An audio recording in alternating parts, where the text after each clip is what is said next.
დონალდ ტრამპს გრენლანდიის ყიდვა და პანამის არხზე კონტროლის აღდგენა ისევ სურს. ამერიკის არჩეული პრეზიდენტი მიიჩნევს, რომ დანიის კუნძულ გრენლანდიაზე კონტროლი ამერიკის ეროვნული უსაფრთხოების აბსოლუტური საჭიროებაა. ამასთან ის პანამის არხით ტვირთების ტრანსპორტირებისთვის ამერიკული ხომალდებისთვის დაწესებულ ტარიფებს ზედმეტად მაღალს და უსამართლოს უწოდებს. რას გეგმავს დონალდ ტრამპი და რას პასუხობენ შტატების არჩეულ პრეზიდენტს დანიასა და პანამაში. კეთი ჩოხელი გიამბობთ. დონალდ ტრამპის შეთავაზება ძალაშია. ამერიკის შეერთებული შტატების არჩეული პრეზიდენტი გრენლანდიის შეძენით კვლავ დაინტერესებულია. მან დანიის დაქვემდებარებაში მყოფი კუნძულის ყიდვის სურვილი თავდაპირველად პრეზიდენტობის პირველი ვადის დროს გამოთქვა. ამჯერად საგადასახადო სისტემის PayPal-ის ერთ-ერთი დამფუძნებლის კენ ჰოვერის დანიაში ელჩის თანამდებობაზე წარდგენისას ტრამპმა აღნიშნა, რომ გრენლანდიის კონტროლი ამერიკის შეერთებული შტატების აბსოლუტურ საჭიროებად მიაჩნია.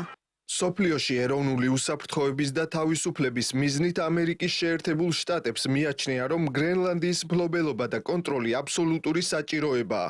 გრენლანდია დანიის ავტონომიური ტერიტორია, სადაც ამერიკის შეერთებული შტატების კოსმოსური ბაზა მდებარეობს. ისევე როგორც 5 წლის წინ, როგორც დანიის ხელისუფლების, ისე მსოფლიოს უმსხვილესი კუნძულების მმართველების პოზიცია ახლაც უცვლელია. გრენლანდია არ იყიდება. პასუხობენ არქტიკული კუნძულიდან ამერიკის ახლად არჩეულ პრეზიდენტს.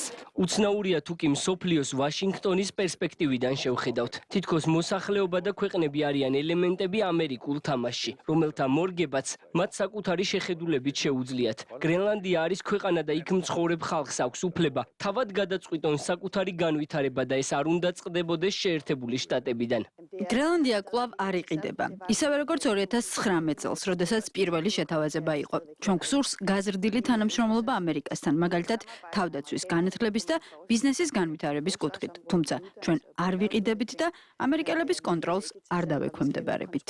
აღსანიშნავია, რომ დონალდ ტრამპი ამერიკის პირველი პრეზიდენტი არ არის, რომელსაც გრენლანდიის შეძენა სურს. ასეთი იდეა 1860-იან წლებში ენდრიუ ჯონსონსაც ჰქონდა. გრენლანდიის გარდა დონალდ ტრამპმა პანამის არხზე კონტროლის აღდგენაც არ გამორიცხა, თუ ამერიკული ხომალდებისთვის გადასახადები არ შემცირდება. ტრამპის აზრით ატლანტისა და წყნარი ოკეანეების დამაკავშირებელ სატრანსპორტო არხზე გასასვლელად ამერიკულ გადამზიდავებს usამართლოდ მაღალი გადასახადების გადახდა უწევთ.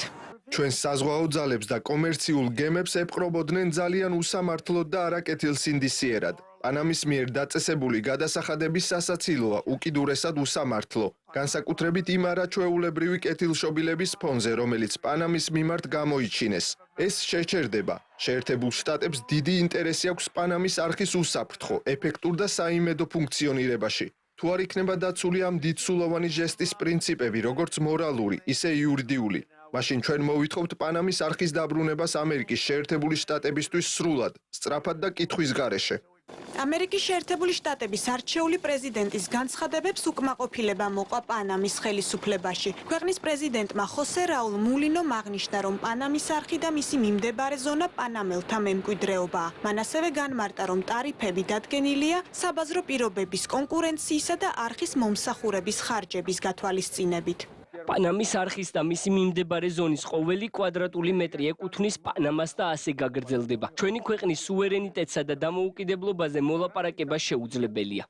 ამერიკის შეერთებულმა შტატებმა 82 კილომეტრის სიგრძის პანამის არხი გასული საუკუნის დასაწყისში ააგო, კომერციული და სამხედრო გემების ტრანზიტის გასაადვილებლად. 1999 წლის 31 დეკემბერს ვაშინგტონმა დათმო კონტროლი პანამის არხზე. პრეზიდენტ ჯიმი კარტერის მიერ 1977 წელს ხელმოწერილი ხელშეკრულების საფუძველზე.